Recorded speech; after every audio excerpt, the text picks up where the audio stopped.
welcome to Goddess Newt Astrology. I'm Jill Loftus. So today I just wanted to talk a little bit about my personal spiritual journey and just kind of give you a little background on me and how I kind of came to walk this path. So I have to say I grew up in a Methodist household. We did go to church. I always have believed in God, although I would say there were times in my late teens and early 20s where I wasn't really sure that there was any kind of wise abiding force, because my life was totally chaotic and complicated. I'll tell you that story later. But really, walking this path began when I was in my late 30s. Well, let's back that up. It was actually right after the birth of my second child. So I was early 30s, and I had finally gotten to a place where my life was somewhat stable. I was in a loving marriage, and I'd always wanted to have children. I was a stay-at-home mom, and I had just had my second baby, and I had everything that I thought I had ever wanted, and I was not happy. I was unhappy with my body, which after having a couple babies, I didn't even recognize or understand. I was exhausted, just really kind of adrift, and had lost my total identity in mothering and being a wife. And one day at some ridiculously early hour, I was up after a sleepless night with my 6-month-old, nursing her on the couch and flipping through channels, infomercials, and all of a sudden onto the screen pops Steve Ross with a TV show called Inhale. And he was the guru to the stars in Los Angeles, was a yoga teacher. And here's this room full of people wearing very cute outfits, but comfortable outfits, men and women of ages, all ages and sizes and shapes. And they were all doing this kind of like dancey exercise, and they looked happy and fit. And I was not happy, and I was not fit. And so I started recording those classes, and it turned out that was yoga, and that was my introduction. So I began recording those videos, and then whenever I had a chance, I would pop the DVD. No, this is a video, right? Into the VCR. I would pop the videotape in, and I would have my stretchy clothes stuck in the those big old TV cabinets, right? Grab my stretchy clothes and throw them on and try to keep up. Try to do as much of a video as I could.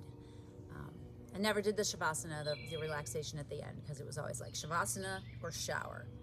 Shower would always win. And I would often not make it even through, even part of the video, because, the pool of children, young children, try to keep them alive and happy. So that is how I began.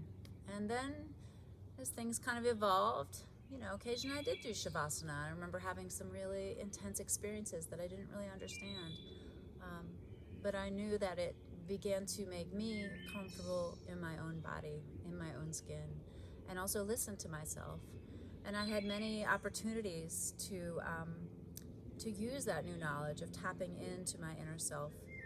For example, like when I had my third child and my thyroid stopped working, I went to the doctor and I was like, look, I'm having these symptoms. And he was, patted me gently on the leg and said, oh, honey, you're just tired and you have 3 children. Let me just give you a little antidepressant to take the edge off.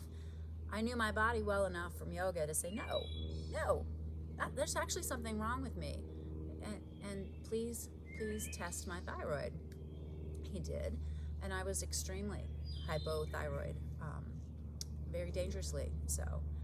And he called me on the phone himself to tell me and said, good diagnosis, doctor. I would not have known that if I hadn't started that journey of befriending my body through yoga asana. That's the name of the poses. And then, keep going, life continues, right? And the marriage is great, and the marriage is not great, and the marriage is great. I, at one point, sought the advice of an attorney to get divorced. And she suggested that I needed to find a way to support myself. And I was like, well, I'm not going back to doing what I used to do back in the olden days. And she said, well, what do you love? And I was like, well, my favorite thing is yoga. And she said, well, what about looking into some training? And so I did. And, the crazy way the universe works, when you open your heart or something, I saw an ad in Yoga Journal for this, self-study course through the Temple of Kriya Yoga in Chicago. I inquired. We didn't know where we'd come up with the money, because by then we were weaving the relationship back together. And then we got this huge refund on our taxes. The money showed up. I contacted them. They had space.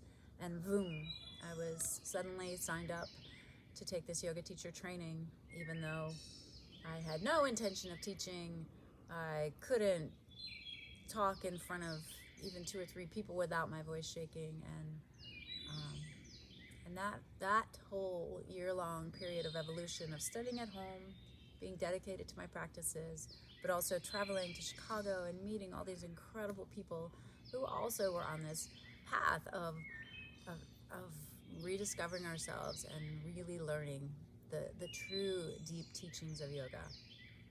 And so many of those people are still my best friends and spiritual sisters and brothers. Fast forward through that year, I graduated auspiciously on my 40th birthday from that program. And it lit a fire in me to share yoga, because I have this little evangelical streak that I'm like, if something really works for me, I want to tell everybody. Kind of like when I first got a pizza stone, and if you like to make homemade pizza, you have to have a pizza stone, okay? Just saying. But just, right? Like, oh my gosh, it helped me, and I wanted to help other people and spread that love and spread that joy. Because so many people are unhappy. We live in this society of outrageous abundance, and so many people are unhappy. And so that kind of sent me down a whole other path of volunteering and teaching at a local rehab center, then opening my own yoga studio. And now I'm moving on to the next path, which is being a practicing astrologer, studying herbology and gardening, and kind of figuring out what this next stage of my life is, now that those 3 babies that I had are all grown up, and the last one is about to leave for college in the fall. So I started this channel so that I could share my personal journey with you, and also walk along beside you, right? We all need friends, guides, teachers, people who have been where we have been and are going where we want to go. So I look forward to sharing this space with you. I hope you'll hop on the website, check it out, and there's some resources listed below as we move forward. I look forward to this journey. Namaste.